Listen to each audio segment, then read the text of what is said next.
नमस्कार दोस्तों, बहुत बहुत स्वागत है आपका सारांश एकेडमी के इस यूट्यूब प्लेटफॉर्म पर।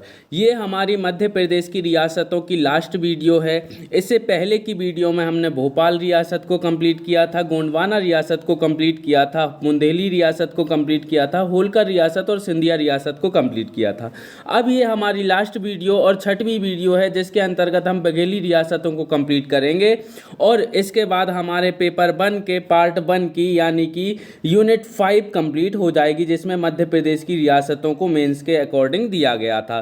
चलिए स्टार्ट करते हैं मध्य प्रदेश की रियासतों में बघेली रियासत को। तो बघेली रियासत के अंतर्गत सबसे पहले मैं आपको मैप में बता देता हूं कि बघेली रियासत आखिरकार थी कहां। तो बघेली रियासत आखिरकार ये जो क्षेत्र है जिसमें रीवा, सतना, सीधी और सिंगरौली जैसे ज़िले शामिल हैं, वो बघेली रियासत के अंतर्गत आता था, जो कि मध्य प्रदेश के वर्तमान संदर्भ में मैप में आपको दिखाया गया है। उसके बाद हम इस पहले की तरह जैसे हम मध्य प्रदेश की रियासतें पढ़ते आ रहे थे, तो उसमें सबसे पहले हम संभावित प्रश्नों को देखते थे, जिसमें 3 मार्कर, 5 मार्कर और 11 मार्कर को देखते थे। तो इसी प्रकार से बघेली रियासत के हम 3 मार्कर को देख लेते हैं। तो 3 मार्कर के अंतर्गत कौन कौन से इंपॉर्टेंट प्रश्न हैं जो आ सकते हैं। तो सबसे पहला है राजा मातंत्र सिंह आ सकता है, वीर सिंह देव आ सकता है, अनूप सिंह आ सकता है, भाव सिंह आ सकता है, अजीत सिंह आ सकता है, रघुराज सिंह आ सकता है, वेंकट रमन आ सकता है, गुलाब सिंह आ सकता है। इसके अलावा कुछ इंपॉर्टेंट युद्ध हैं और कुछ रूल्स हैं। एक पबाई रूल्स करके है जो बहुत ज़्यादा इंपॉर्टेंट है, वो आ सकता है। विल्लसाय का युद्ध आ सकता है, ढबोरा का युद्ध आ सकता है और क्योंटी युद्ध आ सकता है। ये सारे 3 मार्कर बहुत ज़्यादा इंपॉर्टेंट हो जाते हैं, जो बघेली रियासत से पूछे जा सकते हैं। इसके अलावा हम देखते हैं 5 मार्कर, जो कि इस रियासत से बहुत ज़्यादा इंपॉर्टेंट है। तो मैंने आपको पहले वाली वीडियो में भी बताया है, अब भी बता रहा हूँ कि बघेलखंड रियासत या फिर कोई भी रियासत जो है, उसमें सबसे पहला और 5 मार्कर का इंपॉर्टेंट महत्वपूर्ण प्रश्न जो बनता है, वो बनता है कि इस रियासत पर टिप्पणी लिखिए। जैसे भोपाल रियासत पर टिप्पणी लिखिए, गोंडवाना रियासत पर टिप्पणी लिखिए, बघेलखंड रियासत पर टिप्पणी लिखिए आदि। तो इसी प्रकार से बघेलखंड रियासत पर टिप्पणी लिखिए, ये 5 मार्कर में सबसे पहला महत्वपूर्ण प्रश्न हो जाता है। बहुत ज़्यादा आईएमपी भी हो जाता है, आपको इस पर बहुत ज़्यादा ध्यान देने की ज़रूरत होती है। फिर इसके बाद अगला प्रश्न हो सकता है रणवत सिंह पर टिप्पणी लिखिए। दोस्तों, बघेलखंड रियासत के अंतर्गत रणवत सिंह जो है बहुत महत्वपूर्ण शासक हुआ और जिसने क्या किया कि 1857 के विद्रोह में बहुत ज़्यादा महत्वपूर्ण भूमिका निभाई थी, इसलिए बघेलखंड रियासत पर इसमें टिप्पणी लिखने को आ सकती है। फिर उसके अलावा गुलाब सिंह के सुधार कार्य आ सकते हैं 5 नंबर में। क्यों? क्योंकि गुलाब सिंह एक महत्वपूर्ण शासक थे बघेलखंड रियासत के, जिन्होंने बघेलखंड में बहुत ज़्यादा सुधार कार्य किए थे। उसके अलावा 1857 की क्रांति में बघेलखंड रियासत का क्या योगदान रहा, वो आ सकता है। पबाई रूल्स के बारे में आ सकता है। स्वतंत्र संघर्ष में बघेलखंड रियासत का क्या योगदान रहा, वो आ सकता है। इसके अलावा और भी महत्वपूर्ण प्रश्न जो कि आगे हम देखते चलेंगे, महत्वपूर्ण शासकों के बारे में देखते चलेंगे, वो भी आ सकते हैं। तो 5 नंबर में ये महत्वपूर्ण प्रश्न तो शामिल हैं ही, उसके अलावा और नए प्रश्न भी हम आगे डिटेल में देखेंगे। फिर उसके बाद अगर 11 नंबर में प्रश्न देखे जाए, तो 11 नंबर में आपको पहले से पता है कि 2 प्रश्न तो बहुत ज़्यादा इंपॉर्टेंट हो ही जाते हैं। उसके अलावा अन्य महत्वपूर्ण प्रश्न जो हैं वो डिटेल में पढ़ने के बाद आपसे अपने आप बनने लगते हैं। तो पहला महत्वपूर्ण प्रश्न क्या आ सकता है कि निम्नलिखित रियासत पर टिप्पणी लिखिए या फिर निबंध लिखिए। जैसे कि रीवा रियासत पर निबंध लिखिए। रीवा रियासत को ही बघेलखंड रियासत बोलते हैं, क्योंकि वास्तविकता में रीवा में ही इसका महत्वपूर्ण शासन रहा था, इसलिए रीवा रियासत इसको अन्य नाम से जाना जाता है। इसके अलावा दूसरा प्रश्न आ सकता है कि रीवा रियासत के शासक एवं उनके महत्वपूर्ण कार्य बताइए। तो 2 पेज में 250 वर्ड में आपको ये जो है उत्तर लिखने होंगे और 11 नंबर में से आपको 8-9 नंबर अवश्य लेने होंगे। तो इसके लिए अपन पूरी रियासत को बहुत अच्छी डिटेल में पढ़ेंगे और अच्छे से कंप्लीट करेंगे, कहानी के रूप में उसको संबद्ध करेंगे, ताकि हमसे कोई भी प्रश्न छूटे ना। तो चलिए शुरुआत करते हैं बघेलखंड रियासत की। जैसा कि आपको पहली रियासतों में भी बताया गया था कि किसी भी रियासत को पढ़ने का एक ही तरीका रखेंगे, वो है सबसे पहले उसका परिचय देखेंगे, फिर उसकी पृष्ठभूमि देखेंगे और पृष्ठभूमि से आगे बढ़ाते हुए उसके प्रमुख शासकों को देखेंगे और उसके अन्य महत्वपूर्ण तथ्यों को भी हम देख लेंगे। तो सबसे पहले हम शुरुआत करते हैं उसके परिचय से, यानी कि बघेलखंड रियासत में क्या क्या चीज़ महत्वपूर्ण थी वो देख लेते हैं। तो सबसे पहली महत्वपूर्ण क्या थी परिचय में, कि इसकी स्थापना जो थी दोस्तों, इसकी स्थापना हुई थी 13वीं शताब्दी ईस्वी में। तो 13वीं शताब्दी ईस्वी में बघेलखंड रियासत की स्थापना हुई थी और इसके संस्थापक जो थे वो थे बल्लार देव। दोस्तों महत्वपूर्ण बात यह है कि बल्लार देव इसके महत्वपूर्ण शासक थे, लेकिन इससे पहले कुछ शासक हुआ करते थे, जैसे कि व्याघ्रपल्ली हो गया। ये बल्लार देव उन्हीं का नाम है। तो व्याघ्रपल्ली इन्हें बोला करते थे जो कि यहाँ के महत्वपूर्ण शासक थे, संस्थापक कहा जाता है। इन्होंने क्या किया था, कालेंजर के पास अपना राज्य स्थापित किया था और धीरे धीरे बघेलखंड रियासत का विस्तार करते हुए अनेक शासकों ने इस रियासत को एक बड़ा रूप दे दिया था। इसके महत्वपूर्ण शासक कौन कौन से हो गए, जैसे कि कर्णदेव हो गया, वीर सिंह देव हो गया, रघुराज सिंह हो गया, गुलाब सिंह हो गया, इत्यादि हो गए।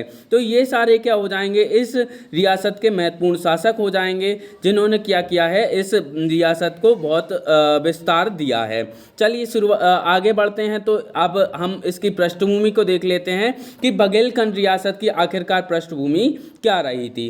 तो मैं आपको बता देता हूं दोस्तों, ये जो क्षेत्र है बघेलखंड का, जो क्षेत्र है, सबसे पहले क्या हुआ करता था, जंगलों से घिरा हुआ क्षेत्र हुआ करता था। किससे घिरा हुआ क्षेत्र हुआ करता था, जंगलों से घिरा हुआ क्षेत्र हुआ करता था। और जंगलों से घिरा हुआ ये जो क्षेत्र था, वहां पर 8वें राज्य राज किया करते थे। प्रारंभ में 8वें राज्यों की श्रेणी में ये राज्य आया करता था। जैसे कि आपको पता है कि समुद्रगुप्त ने दक्षिण भारत में जब अभियान चलाया तो 8वें राज्यों पर विजय प्राप्त की थी, तो उस समय भी 8वें राज्य की श्रेणी में ये आया करता था। जब उसके बाद क्या हुआ कि 9वीं से 10वीं शताब्दी के मध्य, 9वीं से 10वीं शताब्दी के मध्य इसका नाम चेंज हुआ। दोस्तों इसका नाम जो है समय समय पर चेंज हुआ है। बघेलखंड रियासत जो है, प्रारंभ में बघेलखंड रियासत नहीं कही जाती थी, इसके समय समय पर नाम कहे अलग अलग जाते थे। जैसे कि सबसे पहले उसको 8वें राज्य कहा जाता था, फिर 9वीं से 10वीं शताब्दी के मध्य इसे चेदी देश या फिर डाहल के नाम से जाना जाता था। किस नाम से जाना जाता था, चेदी देश या फिर डाहल के नाम से जाना जाता था। फिर इसके बाद 12वीं से 13वीं शताब्दी के मध्य इसे किस नाम से जाना जाता था, भट्टा के नाम से जाना जाता था। किस नाम से जाना जाता था, भट्टा के नाम से जाना जाता था। फिर इसके बाद जब गहोरा पर बघेल सत्ता स्थापित हुई, गहोरा जो कि इनकी राजधानी बनती है, जिसका बाद में परिवर्तन करते हैं बांधवगढ़ में, और बांधवगढ़ के बाद इसकी राजधानी बनाई जाती है रीवा। तो सबसे पहले जो राजधानी हुआ करती है इनकी, वो होती है गहोरा। तो जब गहोरा में इनका शासन स्थापित होता है 1236 में, तो भट्टा गहोरा इसको नाम दिया जाता है। किसके नाम से स्थापित की जाती है इस सत्ता को, भट्टा गहोरा के नाम से स्थापित की जाती है। फिर उसके बाद बघेल राजधानी जब परिवर्तित होती है बांधवगढ़ में, तो इस राज्य को बांधव राज्य के नाम से जाना जाता है। किस नाम से जाना जाता है, बांधव राज्य नाम से जाना जाता है। तो सबसे पहले मैंने आपको क्या बताया कि ये जो क्षेत्र था वो 8वें राज्य की श्रेणी में आता था। 8वें राज्य की श्रेणी में आने के बाद 9वीं से 10वीं शताब्दी के मध्य इसे चेदी देश या फिर डाहल के नाम से जाना जाने लगा। 12वीं से 13वीं शताब्दी के मध्य इसे भट्टा के नाम से जाना जाने लगा। फिर इसके बाद 1236 ईस्वी में जब गहोरा पर बघेल सत्ता स्थापित हुई और राजधानी गहोरा को बनाया गया, तो इसका नाम परिवर्तित होकर क्या हो गया, भट्टा गहोरा हो गया। फिर इसके बाद बघेल राजधानी है, जिसका परिवर्तन कौन करता है, रामचंद्र बघेल करता है। क्या बना देता है, गहोरा के स्थान पर बांधवगढ़ को राजधानी बना देता है। कौन बना देता है, रामचंद्र बघेल बना देता है। कौन बना देता है, रामचंद्र बघेल बना देता है। तो इसके बाद इस जो राज्य को किस नाम से जाना जाता है, बांधव राज्य नाम से जाना जाता है। फिर इसके बाद 17वीं सदी में रीवा राजधानी बनती है इस क्षेत्र की। कौन बनाता है, विक्रमजीत सिंह बघेल बनाता है। कौन बनाता है, विक्रमजीत सिंह बघेल इसको अपनी राजधानी बनाता है रीवा को। इसके बाद इस क्षेत्र को किस नाम से जाना जाने लगता है, रीवा राज्य के नाम से जाना जाने लगता है। लेकिन जब हमें यह पता चलता है कि इस क्षेत्र पर ज़्यादातर शासन किस शासकों का रहा है, तो बघेल शासकों का रहा है। इसलिए 18वीं सदी में जब इतिहास लिखा गया और इतिहास को कोरेदा गया, तो उसके बाद ये जाना गया कि इस क्षेत्र को इनको बघेलखंड के नाम से जाना जाना चाहिए और बघेली रियासत इन्हें बोला जाना चाहिए। तो उसके बाद से 18वीं सदी के बाद से जो भी समय चला आ रहा है उसमें हम इस क्षेत्र को किस नाम से जाने जाते हैं, बघेलखंड के नाम से जानते हैं और यहाँ पे बघेल शासकों का शासन देखते हैं। तो प्रारंभ में इनका यहाँ पर किसका शासन रहा था इसके बारे में भी जानकारी प्राप्त कर लेते हैं। तो सबसे पहले मैं आपको बता देता हूँ कि आप जब इंडियन हिस्ट्री पढ़ोगे तो इंडियन हिस्ट्री में आपको पता चलता है कि सबसे पहले क्या होता है, मगध का उत्कर्ष होता है। जब मगध का उत्कर्ष होता है उसके बाद अनेक वंश वहाँ पर शासन करते हैं, लेकिन उस मगध का वास्तविक विस्तार जो होता है वो मौर्य वंश के समय होता है।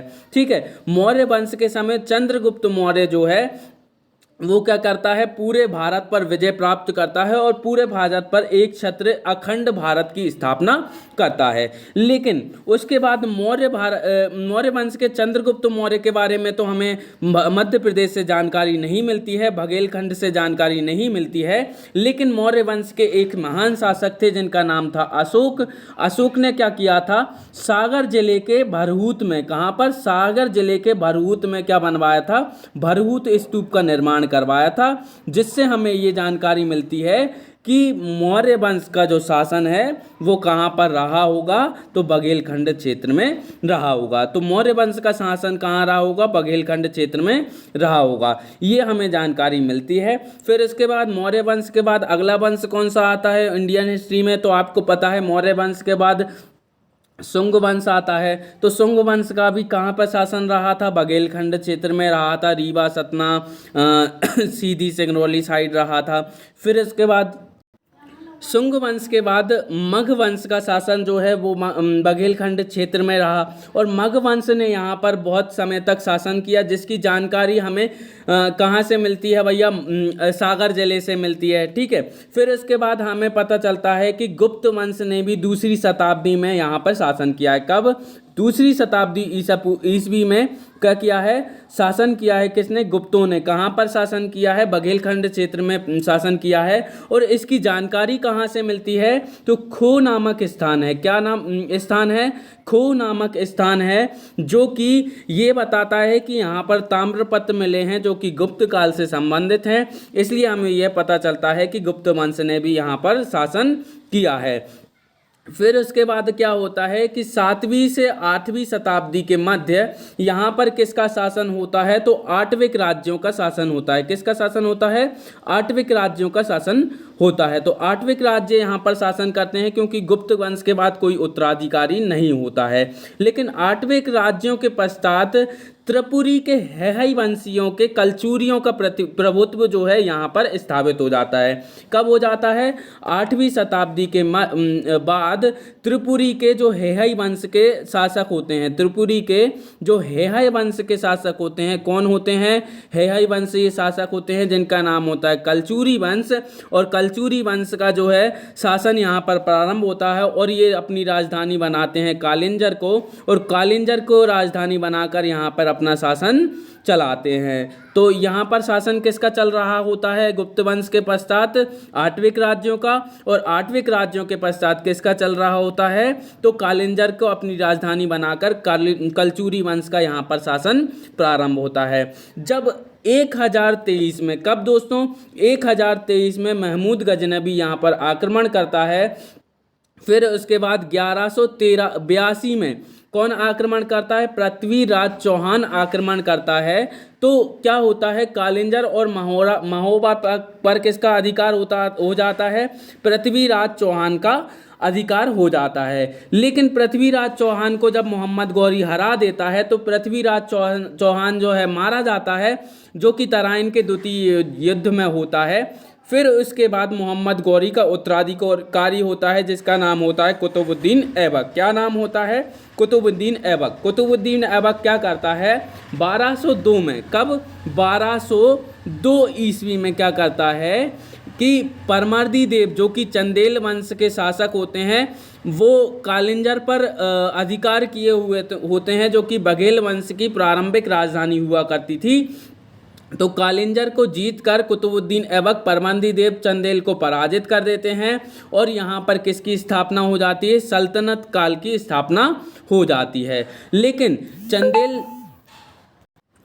चंदेल वंश के अंत के पश्चात यहाँ पर सल्तनत काल की तो स्थापना हो जाती है, लेकिन सल्तनत काल जो है यहाँ पर अच्छी तरीके से फलीभूत नहीं हो पाता है। इसके स्थान पर होता क्या है कि यहाँ पर कुछ जातियों का जो है प्रभुत्व स्थापित हो जाता है, जैसे कि गोंड जाति हो गई, ठीक है, गोंड जाति हो गई, भर जाति हो गई और अन्य छोटी छोटी जातियां हो गई जिनका यहाँ पर शासन स्थापित हो जाता है। तो शासन स्थापित किस किस का हो जाता है दोस्तों, गोंड जाति का हो जाता है, भर जाति का हो जाता है, आदि जाति का हो जाता है। तो मैंने आपको शुरुआत में क्या बताया कि सबसे पहले क्या होता है, मौर्य वंश का शासन यहाँ पर रहता है, जिसका अभिलेख साक्ष्य हमको भरहुत स्तूप से प्राप्त हो जाए, जिसे किसने बनवाया था, अशोक ने बनवाया था। फिर उसके बाद यहाँ पर शुंग वंश का शासन होता है, शुंग वंश के पश्चात मग वंश का यहाँ पर शासन होता है और मग वंश के पश्चात का गुप्त वंश का यहाँ पर शासन होता है और गुप्त वंश के पश्चात यहाँ पे आठविक राज्यों का शासन होता है और आठविक राज्यों के पश्चात यहाँ पर कलचुरी वंश का शासन होता है, जो कि त्रिपुरा के है वंशीय कलचुरी होते हैं। जब कलचुरी वंश का शासन यहाँ पर समाप्त हो जाता है तो 1023 में महमूद गजनबी यहाँ पर आक्रमण करता है, 1182 में पृथ्वीराज चौहान यहाँ पर आक्रमण करके विजय प्राप्त करता है। फिर उसके बाद 1202 में कुतुबुद्दीन ऐबक यहाँ पर आक्रमण करेगा और सल्तनत काल की स्थापना यहाँ पर करेगा, लेकिन सल्तनत काल यहाँ पर ठीक तरह से फलीभूत नहीं हो पाता है और यहाँ पर कुछ जातियों का प्रभुत्व स्थापित हो जाता है, जिनमें गोंड और भर जाति बहुत ज़्यादा इम्पोर्टेंट हो जाती हैं, जिनमें से भर जाति जो है बहुत ही ज़्यादा महत्वपूर्ण हो जाती है। क्यों? क्योंकि भर जाति ही सबसे ज़्यादा प्रभुत्व स्थापित करती है बघेलखंड पर। तो बघेलखंड पर सबसे ज़्यादा प्रभुत्व किसका हो जाता है, भर जाति का हो जाता है और भर जाति यहाँ पर अपना शासन प्रारंभ करती है और भर जाति के का जो विद्रोह होता है या फिर जो लड़ाई चल रही होती है या फिर जो शत्रुता चल रही होती है वो किसके साथ चल रही होती है, वो चल रही होती है पास के गहोरा के। गहोरा कहाँ पर है दोस्तों, तो गहोरा चित्रकूट में है। कहाँ पर है, चित्रकूट में। और चित्रकूट कहाँ पर है ये आप कमेंट करके ज़रूर बताइएगा। तो चित्रकूट में गहोरा है। गहोरा में लोधी वंश का शासन हुआ करता था। किस वंश का शासन हुआ करता था, लोधी वंश का, या फिर इन्हें लोधी सामंत के नाम से भी जाना जाता था। तो लोधी सामंत का गहोरा में शासन हुआ करता था और भर जातियों का शासन हुआ करता था कालिंजर में, यानी कि बघेलखंड रियासत में, जो कि प्रारंभ में कालिंजर को अपनी राजधानी बना के रखे हुए थे। तो अब गहोरा का और भर जातियों का क्या है, शत्रुता थी और एक दूसरे से लड़ते रहते थे। अब भर जाति को जो है वहाँ पर क्या था, डर था कि लोधी सामंत जो हैं वो क्या करना दें, आक्रमण न कर दें। किस पर आक्रमण न कर दें, भर जातियों पर आक्रमण न कर दें। तो भर राजाओं ने क्या किया, भर राजाओं ने जो व्याघ्रदेव थे, व्याघ्रदेव से सहायता मांगी। व्याघ्रदेव कौन थे दोस्तों, पहले ये जान लिया जाए व्याघ्रदेव कौन थे। तो सबसे पहले मैं आपको बता देता हूं कि अनिलवाड़ जानते हो आप, अनिलवाड़ कहाँ है, गुजरात में। अनिलवाड़ कहाँ है, गुजरात में। तो अनिलवाड़ गुजरात में सोलंकी वंश का शासन हुआ करता था। किसका शासन हुआ करता था, सोलंकी वंश का शासन हुआ करता था। अब सोलंकी वंश का शासन कहाँ पर हुआ करता था, अनिलवाड़ गुजरात में हुआ करता था और इसी के शासक थे जिनका नाम था कुमारपाल। क्या नाम था, कुमारपाल। तो कुमारपाल जो थे वो अनिलवाड़ के शासक थे, ठीक है। अब अनिलवाड़ के शासक कुमारपाल ने अपने मौसी के पुत्र, किसके पुत्र, अपनी मौसी के पुत्र जिनका नाम क्या था, अर्णोराज। अर्णोराज अपने मौसी के पुत्र की सेवा से प्रसन्न होकर व्याघ्रपल्ली, जिसे बघेलबारी के नाम से जाना जाता था, व्याघ्रपल्ली में सामंती प्रदान की किसको? अर्णोराज को। किसने? कुमारपाल ने। एक बार फिर से बता देता हूं कि अनिलवाड़ गुजरात में सोलंकी वंश का शासन हुआ करता था और सोलंकी वंश के शासक थे कुमारपाल। कुमारपाल ने अपनी मौसी के पुत्र अर्णोराज से प्रसन्न होकर क्या किया था? उनको सामंती प्रदान की थी। किसकी? बघेलबारी रियासत की, या फिर बघेलबारी क्षेत्र की जो है सामंती प्रदान की थी। किसको? अर्णोराज को। अब अर्णोराज के बाद उनका पुत्र होता है जिसका नाम होता है लवण प्रसाद, और लवण प्रसाद जो है व्याघ्रपल्ली या फिर बघेलबारी की सामंती को संभालता है। तो लवण प्रसाद के बाद जो अगला शासक होता है, लवण प्रसाद के बाद जो अगला शासक होता है वो जो होता है वो तो छोड़िए आप, लेकिन उससे पहले लवण प्रसाद के बारे में जान लीजिए कि लवण प्रसाद जो होता है उसके लेखों में, गुजरात के लेखों में व्याघ्रपल्ली के नाम से जाना जाता है, क्योंकि ये जो था बघेलबारी गांव से संबंधित था, इसलिए यहाँ के जो शासक होंगे उन्हें बघेल कहेंगे कि नहीं कहेंगे। तो आगे चलकर यही बघेल सत्ता की स्थापना करेगा। तो इनके पूर्वज कौन हो गए? अर्णोराज हो गए। अर्णोराज के जो अगले पुत्र थे वो कौन थे? लवण प्रसाद थे। लवण प्रसाद का वास्तविक नाम क्या था? व्याघ्रपल्ली था। और इन्हें अभिलेखों में एक और नाम से जाना जाता था, जो नाम क्या था? व्याघ्रदेव। तो व्याघ्रदेव कहाँ से आए दोस्तों? तो आपको अब समझ में आ गया होगा कि अनिलवाड़ गुजरात के सोलंकी वंश के शासक थे जिनका नाम था कुमारपाल। उन्होंने अपनी मौसी के पुत्र अर्णोराज की सेवा से प्रसन्न होकर बघेलबारी सामंती उन्हें प्रदान की, और बघेलबारी सामंती को प्राप्त करने के बाद अर्णोराज ने अपने पुत्र लवण प्रसाद को, जिनका वास्तविक नाम था व्याघ्रपल्ली, उन्हें गद्दी पर बैठाया। और व्याघ्रपल्ली को मूल पुरुष के नाम से जाना जाता है, यानी कि मूल रूप से जो बघेल सत्ता की स्थापना करेगा वो कौन करेगा? व्याघ्रदेव करेगा, या फिर बल्लारदेव इनका अन्य नाम भी मिलता है। अब देखो, व्याघ्रदेव जो था वो कहाँ पर शासन कर रहा था? बघेलबारी गांव में। अब बघेलबारी गांव में कौन? व्याघ्रदेव शासन कर रहा था। और यहाँ पर बघेल क्षेत्र में कौन शासन कर रहा था? बघेलखंड क्षेत्र में कौन शासन कर रहा था? भर जाति शासन कर रही थी। कौन जाति शासन कर रही थी? भर जाति शासन कर रही थी। एक बार आपको मैप में बता देता हूँ मैं, ठीक है दोस्तों।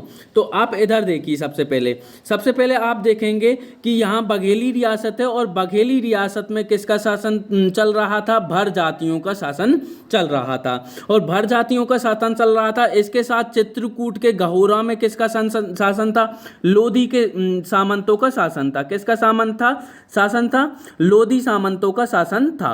अब लोधी सामंतों का शासन था, भर जातियों को ये डर लगा रहता था कि सीमा विवाद के चक्कर में लोधियों से लड़ाई ना हो जाए और हम हार ना जाएं। तो क्या हुआ था? गुजरात के जो व्याघ्रदेव थे, व्याघ्रदेव से सहायता मांगी भर जातियों ने। किसने सहायता मांगी? भर जातियों ने। किससे? व्याघ्रदेव से सहायता मांगी। अब व्याघ्रदेव ने बोला कि ठीक है, हम मित्रवत संबंध रखते हैं तो हम आपकी सहायता अवश्य करेंगे।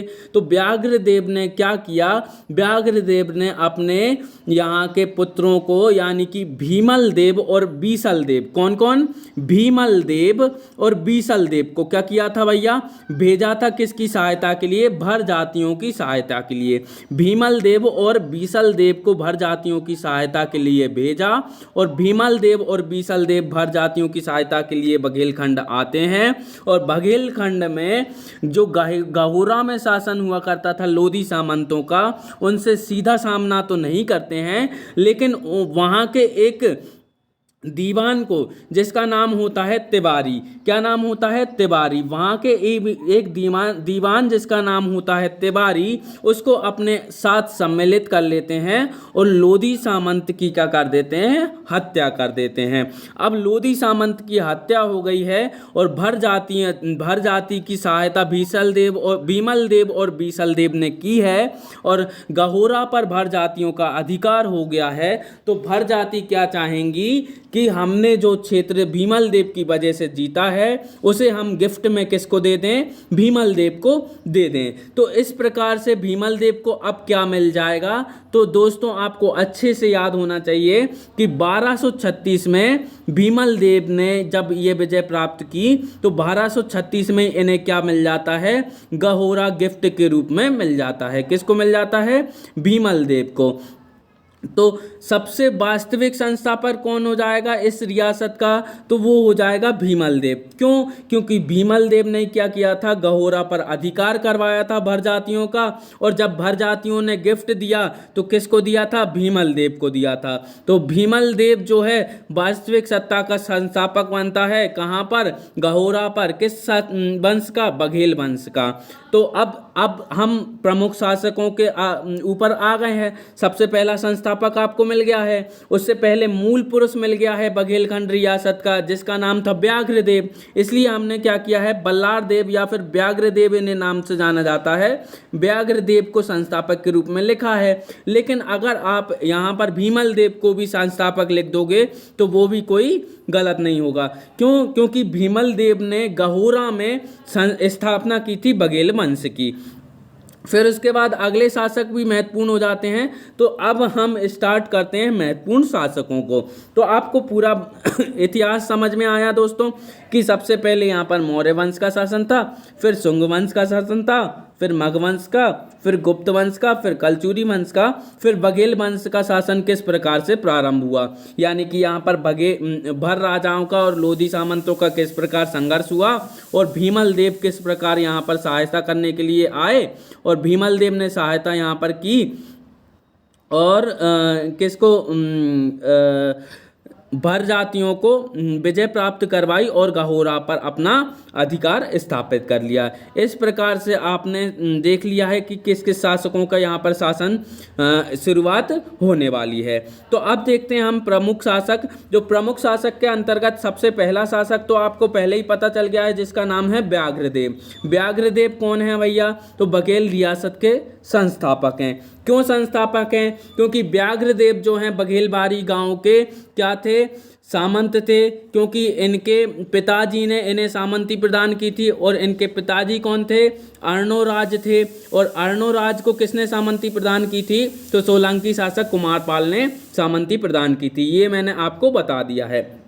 अब व्याघ्रदेव बघेली रियासत के संस्थापक होते हैं, लेकिन गहोरा में बघेली रियासत के संस्थापक कौन होते हैं, भीमल देव होते हैं। तो 13वीं शताब्दी में व्याघ्रपल्ली के सामंत हुआ करते थे कौन, या फिर इसको बघेलबारी के नाम से भी जाना जाता है। व्याघ्रपल्ली को बघेलबारी गांव की वजह से ही बघेलखंड का नाम बघेलखंड पड़ा है। ठीक है दोस्तों, तो व्याघ्रपल्ली के सामंत हुआ करते थे। फिर उसके बाद इनके जो पुत्र थे, जो कि भर जातियों की सहायता के लिए आते हैं। कहाँ से आते हैं, गुजरात से आते हैं। भर जातियों की सहायता के लिए आते हैं, जिनका नाम होता है भीमल देव। भर राजाओं के यहाँ नौकरी करते हैं पहले शुरुआत में, और गहोरा के लोधी सामंत की हत्या करते हैं, वहाँ के दीवान तिवारी को अपने साथ सम्मिलित करके। और 1236 में गहोरा इनको गिफ्ट में मिल जाता हो। और गहोरा जो है वो चित्रकूट में है।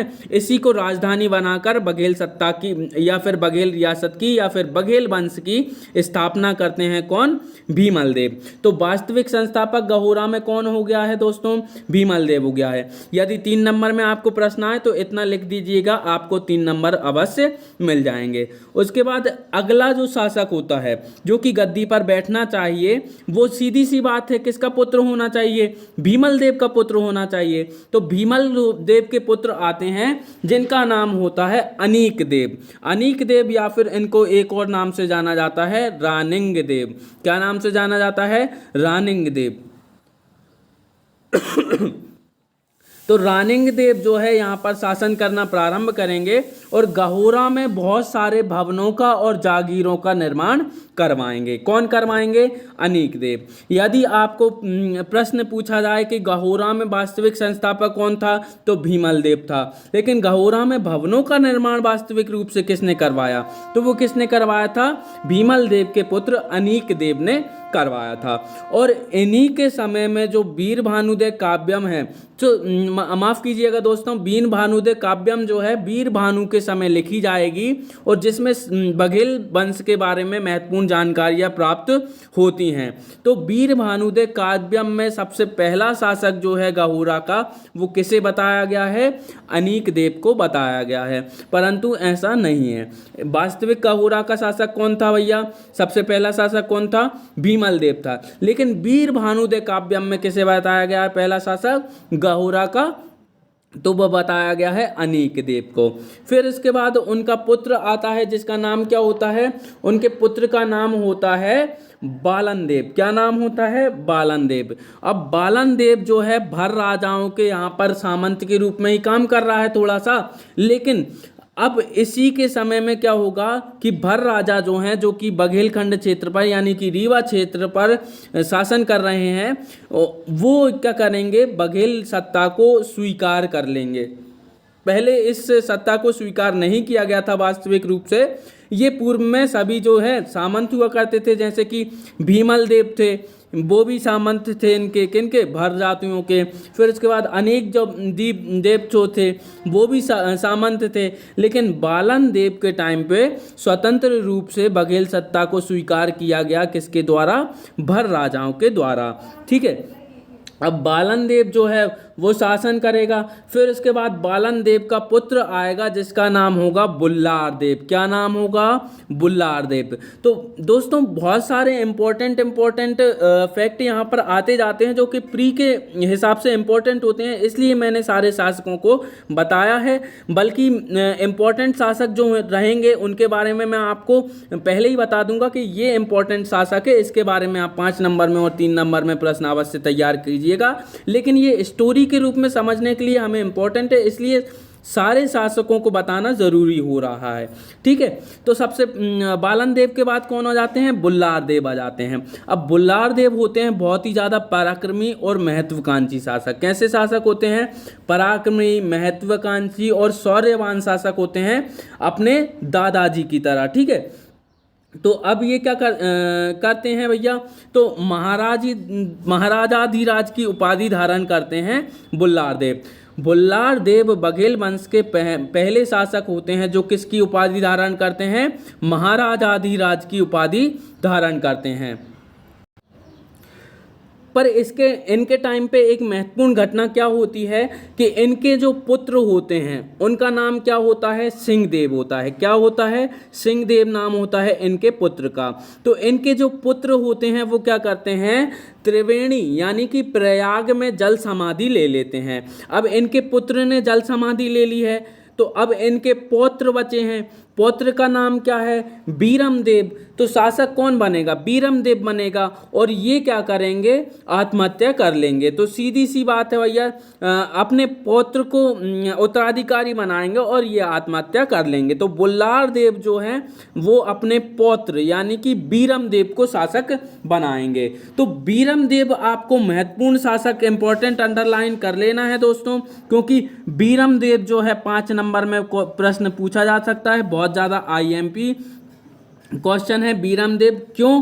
क्योंकि बीरम देव जो है वो बघेल साम्राज्य का सर्वाधिक विस्तार करेगा, इसके बाद कोई इस साम्राज्य का विस्तार करेगा ही नहीं।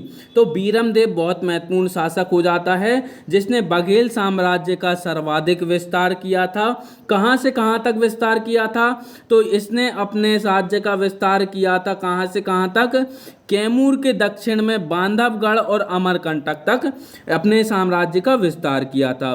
कैमूर पर्वत के दक्षिण में जो बांधवगढ़ है, उसके साथ साथ जो अमरकंटक है और बघेल राज्य की सीमाओं का विस्तार वहाँ तक कर दिया था उसने, कि बहुत बड़ा क्षेत्र जो है इनके कब्जे में आ गया था। जो कि आपने मैप में भी देखा है कि कितना बड़ा क्षेत्र इनके कब्जे में आ गया था दोस्तों।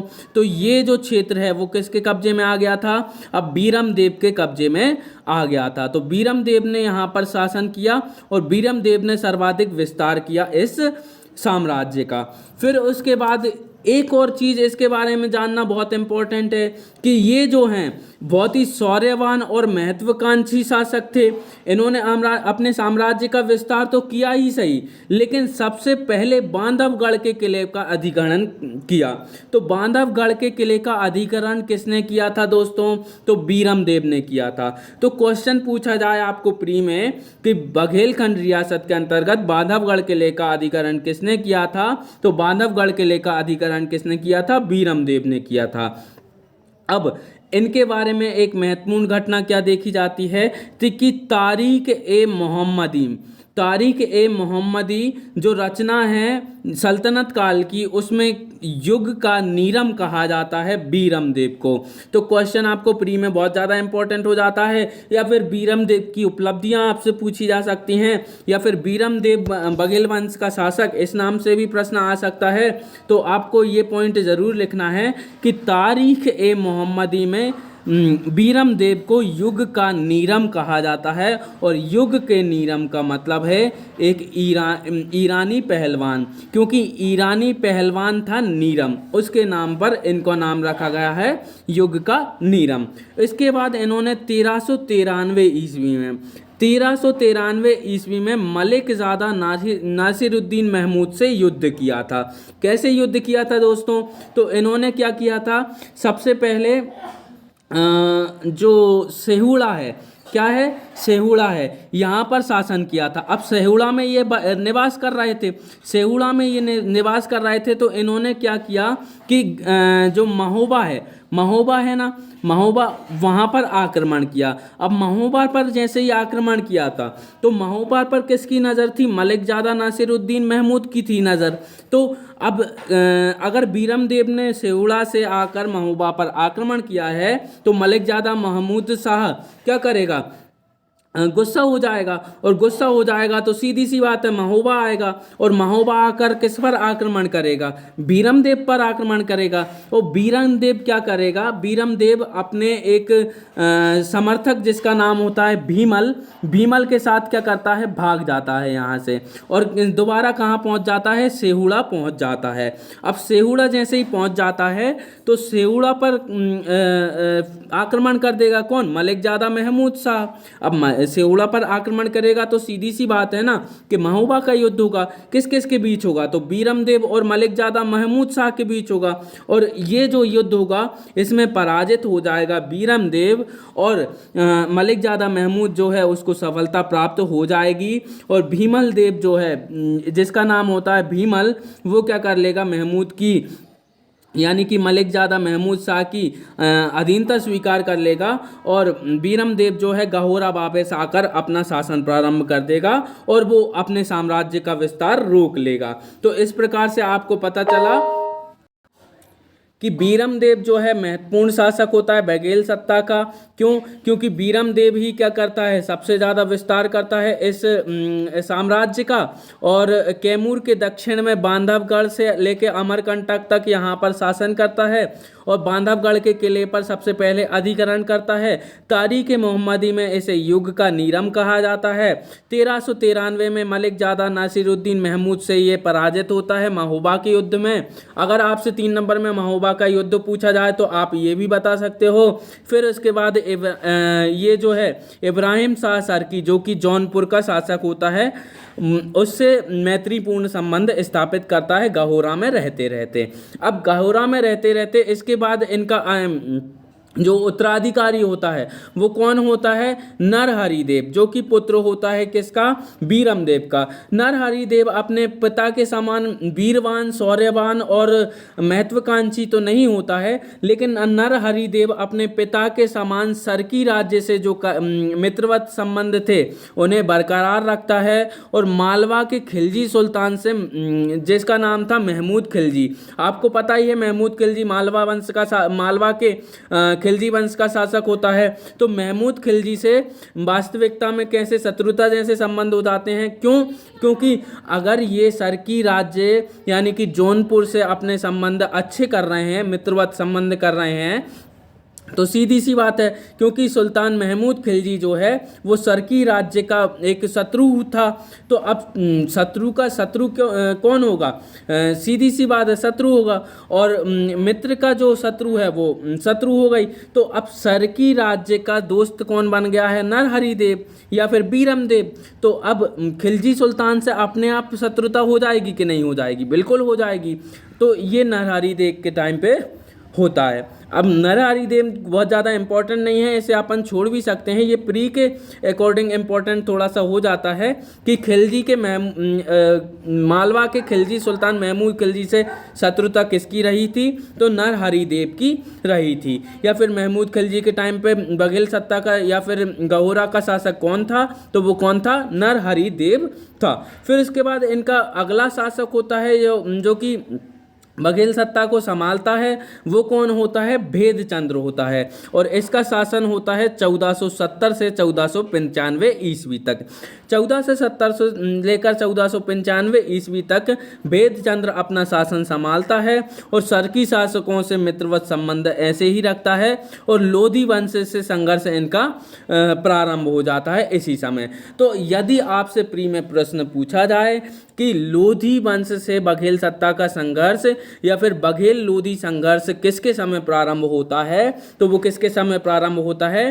भेदचंद के समय प्रारंभ होता है। कब होता है? 1470 से 1495 के मध्य होता है। और इसमें 2 आक्रमण होंगे जो कि लोधी वंश यहाँ पर करेंगे। सॉरी, माफ कीजिएगा, 3 आक्रमण होंगे जो कि लोधी शासक यहाँ पर करेंगे। तो बघेल लोधी संघर्ष बहुत ज़्यादा इंपॉर्टेंट हो जाता है। क्यों? क्योंकि बघेल लोधी संघर्ष जो है 5 नंबर से आपसे पूछा जा सकता है कि बघेल लोधी संघर्ष आखिरकार क्या है।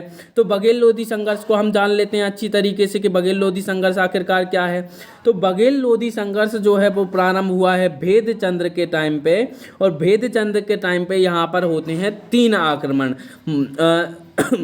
माफ़ कीजिएगा दोस्तों, अलग अलग टाइम पे अलग अलग आक्रमण होते हैं। तो पहला जो आक्रमण होता है वो होता है बहलोल लोदी का और इब्राहिम लोदी का। किसका होता है? बहलोल लोदी का और इब्राहिम लोदी का। और ये आक्रमण का कारण क्या होता है, इसे आप स्टोरी के रूप में अच्छे से समझिए। सबसे पहले तो होता क्या है दोस्तों कि 1488 का टाइम चल रहा होता है। कब का टाइम चल रहा होता है? 1488 का टाइम चल रहा होता है।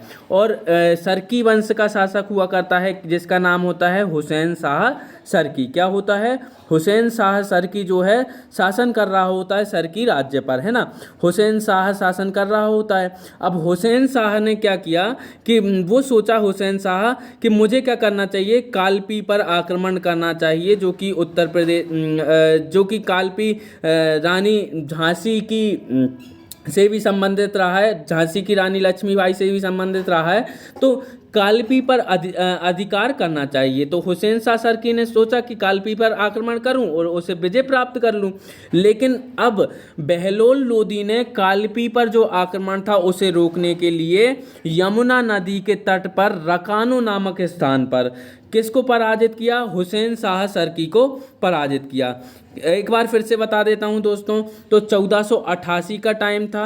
1488 के टाइम पे हुसैन शाह सरकी ने सोचा कि मैं कालपी पर एक अभियान चलाता हूं और कालपी को विजय प्राप्त कर लेता हूं।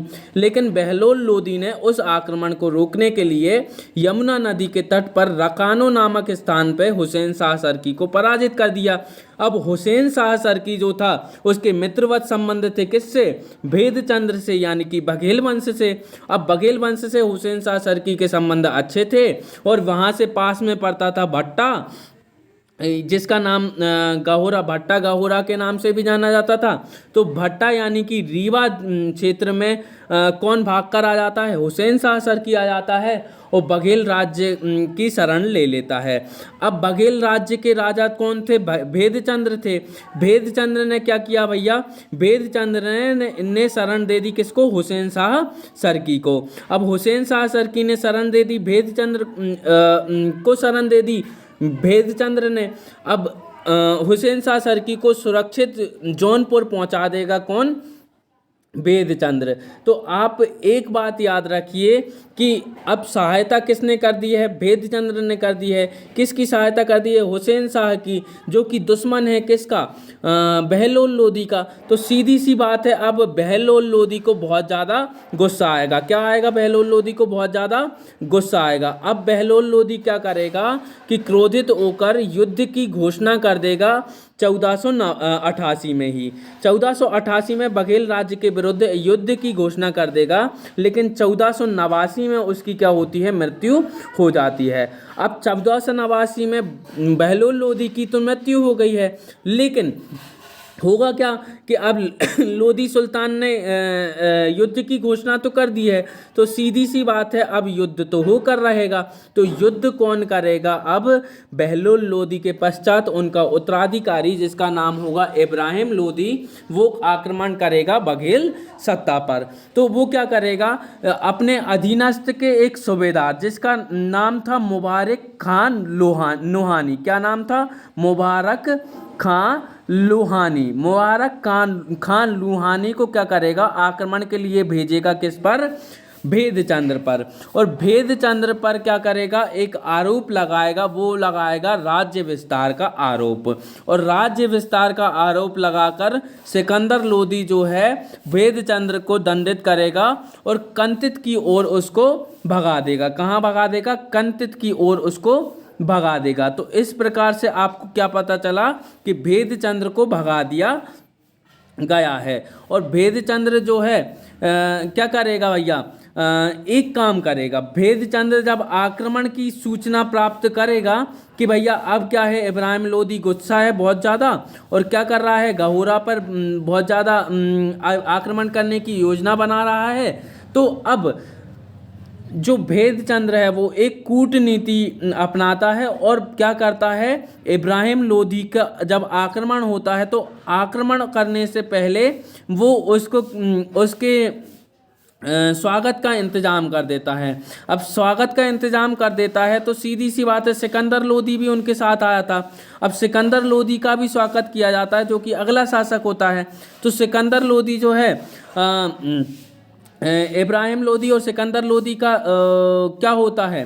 स्वागत होता है। तो अब बघेल लोदी संघर्ष जो है यहाँ पे पहला आक्रमण जो है विफल हो जाता है या फिर समाप्त हो जाता है और किसी की पराजय या विजय नहीं हो जाती है। फिर उसके बाद क्या होता है? दूसरा आक्रमण होता है वीर सिंह देव के समय। और इस समय लोदी वंश का जो शासक होता है वो कौन होता है? सिकंदर लोदी होता है। कौन होता है? सिकंदर लोदी होता है। ठीक है दोस्तों, तो सिकंदर जो लोदी है वो क्या करता है? वीर सिंह देव को अपने कहाँ पर? दरबार में प्रस्तुत होने का आदेश देता है। परंतु क्या करता है? जो वीर सिंह देव होता है वो क्या करता है? यहाँ पर आता नहीं है। या फिर एक उससे पहले एक और बात होती है कि सिकंदर लोदी भेदचंद्र को भी यहाँ पर आमंत्रित करता है अपने दरबार में, और भेदचंद्र भी नहीं आता है यहाँ पर। तो अब भेदचंद्र भी नहीं आया, वीर सिंह देव भी नहीं आया, तो सीधी सी बात है कौन आक्रमण कर देगा? सिकंदर लोदी आक्रमण कर देगा और वीर सिंह देव की बुरी तरह से पराजय होगी इस युद्ध में और उसको शरण लेनी पड़ेगी बांधवगढ़ के दुर्ग में। लेकिन बांधवगढ़ के दुर्ग में जो है सिकंदर लोदी आक्रमण करेगा और जीत नहीं पाएगा और सिकंदर लोदी की सेना को बहुत ज़्यादा नुकसान हो जाएगा और दूसरे आक्रमण में सिकंदर लोदी निराशा लेकर अपने राज्य में वापस लौट जाएगा। फिर इसके बाद तीसरा आक्रमण जो होता है वो सिकंदर लोदी दोबारा से करता है। वो किसके समय में करता है? शालिवाहन बघेल वंश का शासक होता है उस समय करता है और बांधवगढ़ के दुर्ग को पुनः विजित करने की योजना बनाता है। परंतु तीनों तरफ से घनघोर जंगल होने की वजह से और तीनों तरफ से दलदल होने की वजह से स्वाभाविक रूप से सिकंदर लोदी को दोबारा से निराशा हाथ लगती है और वो जो है बघेल राज्य को तहस नहस कर देता है गुस्से के मारे। क्यों? क्योंकि वो क्या कर रहा है? विजिट नहीं कर पा रहा है बांधवगढ़ के दुर्ग को। आपको अच्छे से पता है कि बांधवगढ़ का जो दुर्ग है बीच जंगल में बांधवगढ़ में स्थित है और बहुत ज़्यादा ऊंचाई पर स्थित है, इसलिए सिकंदर लोधी उसे विजिट नहीं कर पाया और उसने बघेल राज्य को तहस नहस कर दिया इसी क्रोध में। और शालिवाहन जो है बघेल राज्य का जो है शासक हुआ करता था, उसकी मृत्यु हो जाती है और वीर सिंह देव बघेल जो है यहाँ का अगला शासक अपने आप से बन जाता है। तो चलिए अगले शासक को देख लेते हैं दोस्तों। अब शालिवाहन तो यहाँ का शासक रहा नहीं, तो अगला जो है शासक यहाँ का महत्वपूर्ण होता है जिसका नाम होता है वीर सिंह देव। दोस्तों वीर सिंह देव जो है वो एक कुशल कूटनीतिज्ञ होता है। क्यों? क्योंकि इसे पता था कि अगर लोधी वंश से हमने पंगा लिया तो सीधी सी बात है ये कर देंगे, हमको हरा देंगे। ठीक है दोस्तों, तो सिकंदर लोधी जो है मित्रवत संबंध रख लेगा वीर सिंह देव से और वीर सिंह देव रख लेगा इससे। तो इस प्रकार से क्या हो जाएंगे, वीर सिंह देव के दो तरीके से संबंध हो जाएंगे। एक तो गोंड राज्य से भी वो संबंध रखते हैं, ठीक है, गोंड राज्य से संबंध रखते हैं, इसके अलावा मुगलों से भी वो संबंध रखते हैं। अब दोनों से मित्रवत संबंध रख के वीर सिंह देव ने क्या परिचय दिया कि वे एक कुशल कूटनीतिज्ञ थे। कैसे? कि गोंड राज्य से उन्होंने कैसे संबंध रखे। गोंड राज्य के शासक हुआ करते थे अर्जुन दास और अर्जुन दास के समकालीन थे वीर सिंह देव। अब वीर सिंह देव ने क्या किया था, जब अर्जुन दास के पुत्र संग्राम शाह ने गोंड राज्य के शासन के विरुद्ध जो है विद्रोह किया था, तो वीर सिंह देव ने संग्राम शाह को क्या किया था, सपोर्ट किया था, उन्हें शरण दी थी। और संग्राम शाह जब उत्तराधिकारी बनेंगे गोंड राज्य के तो उनको उनके जो शासन है उसको स्वीकृति प्रदान कर देंगे वीर सिंह देव। तो इस प्रकार से गोंड राज्य से कैसे संबंध स्थापित हो जाएंगे, वीर सिंह देव के मित्रवत संबंध स्थापित हो जाएंगे। उसके अलावा मुगलों से भी ये संबंध कूटनीतिज्ञ वाले रखते हैं। क्यों? क्योंकि इनको अच्छे से पता था कि मुगल वंश जो है वो क्या करेगा, अगर हमारे बघेल राज्य पर जो है अधिकार नहीं करेगा तो सीधी सी बात है हमारा बघेल राज्य जो है वो स्वतंत्र रूप से शासन करेगा। और इनकी राजधानी जो हुआ करती थी वीर सिंह देव की, वो गहोरा हुआ करती थी। गहोरा इनकी केंद्रीय राजधानी हुआ करती थी और यहीं से ये शासन कर रहे थे। तो अब मुगलों से संबंध इनके अच्छे होना बहुत ज़्यादा ज़रूरी था। आपको प्री में भी प्रश्न पूछा गया था दोस्तों इस बार कि वीर सिंह देव की राजधानी क्या थी, तो वीर सिंह देव की राजधानी क्या थी, गहोरा थी, क्योंकि अभी राजधानी का परिवर्तन नहीं हुआ है। फिर उसके बाद मुगलों से इनके संबंध आपने देखे कि बाबर से ये मैत्रीपूर्ण संबंध रखते हैं। कैसे? कि बाबर के पुत्र जो होते हैं जिनका नाम होता है हुमायूं, वो चौसा के युद्ध में जब हार रहे होते हैं तो वीर सिंह देव के पुत्र होते हैं जिनका नाम होता है वीर भानु। वीर भानु क्या करते हैं, मदद करते हैं किसकी, हुमायूं की। अब हुमायूं की मदद किसने कर दी है, वीर भानु ने कर दी है। लेकिन वीर भानु अभी शासक नहीं है, तो शासक कौन है, वीर सिंह देव। तो सीधी सी बात है मुगलों से अच्छे संबंध किसके हो गए, वीर सिंह देव के हो गए। आगे चल के और किसके संबंध अच्छे हो जाएंगे, तो सीधी सी बात है वीर भानु के भी अच्छे हो जाएंगे। तो अब अगला जो शासक बनता है इस क्षेत्र का, यानी कि बघेल वंश का अगला जो शासक बनता है उसका नाम होता है वीर भानु बघेल। अब वीर भानु बघेल क्या करता है, हुमायूं और शेर शाह के समकालीन होता है।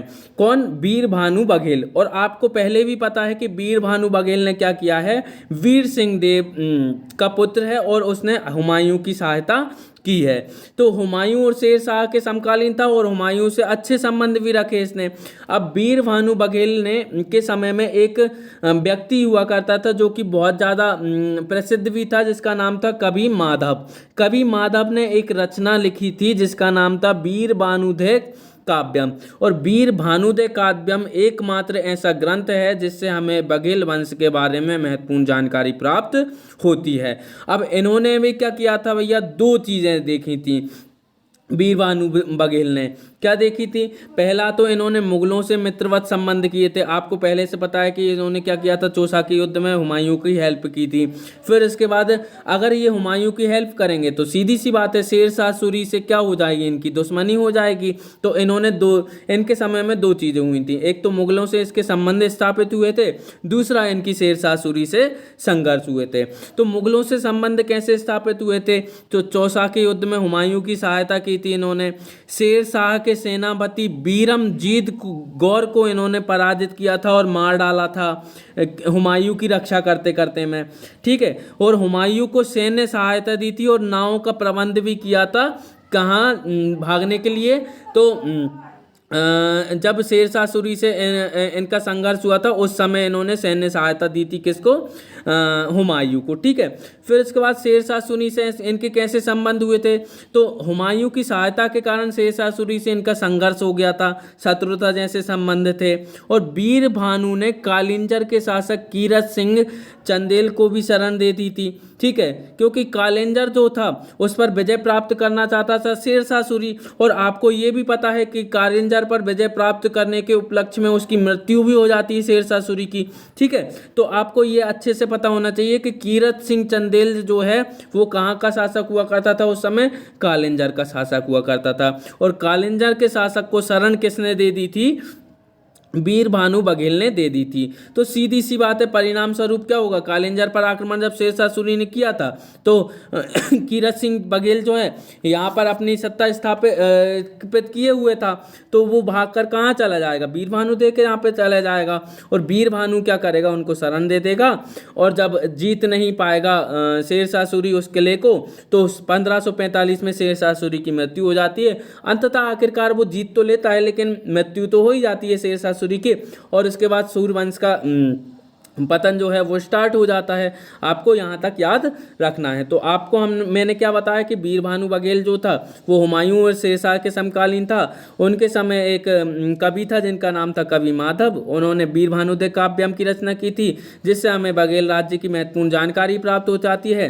फिर इसके बाद मुगलों से भी इनके अच्छे संबंध थे और शेरशाह सूरी से इनका संघर्ष हुआ था। और कन्नौज की युद्ध में भी हुमायूं को इन्होंने सहायता की थी, सैन्य सहायता, ठीक है। लेकिन हुमायूं ने क्या किया था कि ठीक है तुम मत करो इतनी सहायता, हमें ज़रूरत नहीं है, ये बोल दिया था। फिर इसके बाद अगला जो शासक होता है वो होता है रामचंद्र बघेल।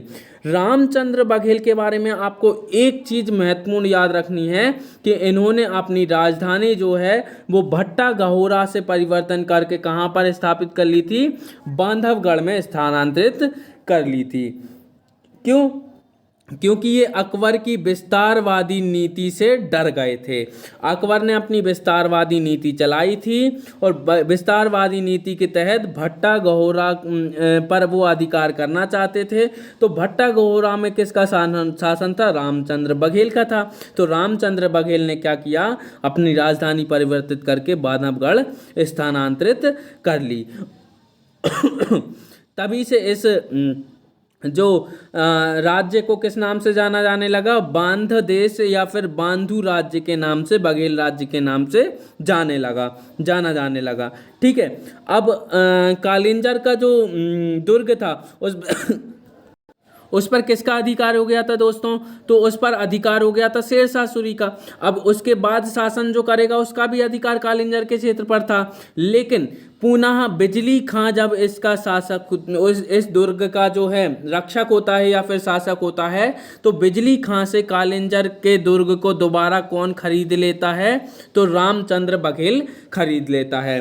तो दोबारा से कालिंजर का दुर्ग किसके अधीन हो गया है? अब रामचंद्र बघेल के अधीन हो गया है। और ये मुगलों से कैसे संबंध रखेगा? अब मैत्रीपूर्ण संबंध रखेगा। कैसे रखेगा? कि अकबर ने जब क्या किया था 1562 में अपने एक सूबेदार को, जिसका नाम था जलाल खां कोरची, उसको भेजा था कहाँ पर? रामचंद्र बघेल के दरबार में। और रामचंद्र बघेल के दरबार में एक महत्वपूर्ण जो गायक हैं वो रहा करते थे, जिनका नाम था क्या? तानसेन। तो रामचंद्र बघेल के समय तानसेन हुआ करते थे और अकबर ने तानसेन को अपने यहाँ पर बुलाया। तो अकबर ने क्या किया, तानसेन को बुलाया, तो सीधी सी बात है भैया, तानसेन को भेज दिया उन्होंने, रामचंद्र बघेल ने। तो अकबर से मैत्रीपूर्ण संबंध हो गए थे कुछ समय के लिए। लेकिन क्या हुआ था कि अकबर से कुछ समय बाद इनके संघर्ष भी हुए थे। क्यों हुए थे? क्योंकि अकबर का एक विद्रोही था जिसका नाम था गाजी खां। क्या नाम था? गाजी खां। और गाजी खां को शरण दे दी थी किसने? रामचंद्र बघेल ने। सबसे पहले तो उन्होंने मैत्रीपूर्ण संबंध रखे, लेकिन मैत्रीपूर्ण संबंध कब बिगड़ गए? जब गाजी खां तन्नौरी को इन्होंने क्या दी थी? शरण दे दी थी। तो अब जो आसफ खां है उसको यहाँ पर आक्रमण करने के लिए भेजा जाएगा। कहाँ पर? रामचंद्र बघेल पर आक्रमण करने के लिए भेजा जाएगा। लेकिन रामचंद्र बघेल और अकबर के बीच जो है सुलह हो जाएगी, और वो सुलह किसकी वजह से होगी? बीरबल की वजह से होगी। तो आपको रामचंद्र बघेल के बारे में बहुत सारी चीज़ें पता चल गई हैं कि ये सबसे पहले राजधानी परिवर्तित करते हैं भट्टा गहोरा से बांधवगढ़, और बिजली खां से कालिंजर के दुर्ग को भी खरीदते हैं। उसके अलावा मुगलों के मैत्रीपूर्ण संबंध भी रखते हैं। अपने गायक तानसेन को अकबर के दरबार में भेजते हैं और अकबर से संघर्ष भी करते हैं, जो कि गाजी खां की शरण देने के कारण उत्पन्न होता है। उसके बाद बीरबल की मध्यस्थता से ये संघर्ष जो है वो समाप्त भी हो जाता है। और 1569 ईस्वी में अकबर जो है कालिंजर का अभियान करता है, जिससे भयभीत होकर रामचंद्र जो है वो कालिंजर के दुर्ग की चाबियां अपने आप किसको दे देता है? अकबर को दे देता है उपहार स्वरूप। और अकबर का कहाँ पर शासन प्रारंभ अधिकार भी हो जाता है? कालिंजर पर भी अधिकार हो जाता है। और रामचंद्र देव इनको कुछ भेंट स्वरूप कुछ हाथी भी गिफ्ट में देता है, कुछ हीरे भी गिफ्ट में दे देता है। और इस प्रकार से बांधव राज्य का जो शासन है वो स्वीकार कर लिया जाता है, अधीनता स्वीकार कर ली जाती है अकबर की। ठीक है। फिर उसके बाद अगला जो शासक होता है वो कौन आ जाता है? वीरभद्र देव आ जाता है। रामचंद्र बघेल के पश्चात जो अगला शासक होता है वो होता है वीरभद्र देव। अब वीरभद्र देव को ज़्यादा इंपॉर्टेंट शासक नहीं होता है, बस ये लेखक टाइप का होता है। 2 ग्रंथ लिखता है, एक कंदर्प चूड़ामणि लिखता है, एक दूसरा लिखता है 10 कुमार पूर्वक कथासार। और फिर उसके बाद इनके समय में एक जो कवि है वो भी रहते हैं जिनका नाम होता है वीरभद्र देव, जो कि क्या कहते हैं, चंपू शैली में कविताएं भी लिखते थे। ठीक है। फिर उसके बाद अगला जो शासक हो जाता है वीरभद्र देव के पश्चात वो होता है विक्रमजीत बघेल। अब विक्रमजीत बघेल जो है वो एक इम्पोर्टेंट शासक होता है, क्योंकि ये राजधानी का भी परिवर्तन करेगा। और वीरभद्र के समय में ये नाबालिग पुत्र होता है। वीरभद्र की मृत्यु के पश्चात इनके नाबालिग पुत्र को जो है क्या बनाया जाता है? शासक बनाया जाता है। 1593 से लेकर 1624 तक इनका शासन चलता है। वीरभद्र देव जो हैं अकबर की अधीनता स्वीकार न करने पर 1594 में राय त्रिपुरदास के नेतृत्व में आक्रमण होता है। कहाँ पे? बांधवगढ़ में आक्रमण होता है दोस्तों। तो बांधवगढ़ में आक्रमण कौन कर रहा है? अकबर कर रहा है। अकबर ने किसके द्वारा आक्रमण करवाया है? राय त्रिपुरदास के द्वारा आक्रमण करवाया है। कहाँ पर? विक्रमजीत बघेल पर। लेकिन अंततः क्या होता है? विक्रमजीत बघेल और राय त्रिपुरदास के मध्य जो होता है वो समझौता हो जाता है, और राय त्रिपुरदास क्या कर लेता है भैया? उनसे बहुत सारे गिफ्ट प्राप्त कर लेता है और अकबर को बता देता है। इस प्रकार से अकबर उनके बीच संधि हो जाती है। एक और घटना इनके टाइम पे क्या होती है कि 1596 ईस्वी में इस्माइल कुली खां को विक्रमजीत को मुगल दरबार में लाने को भेजा जाता है। क्यों?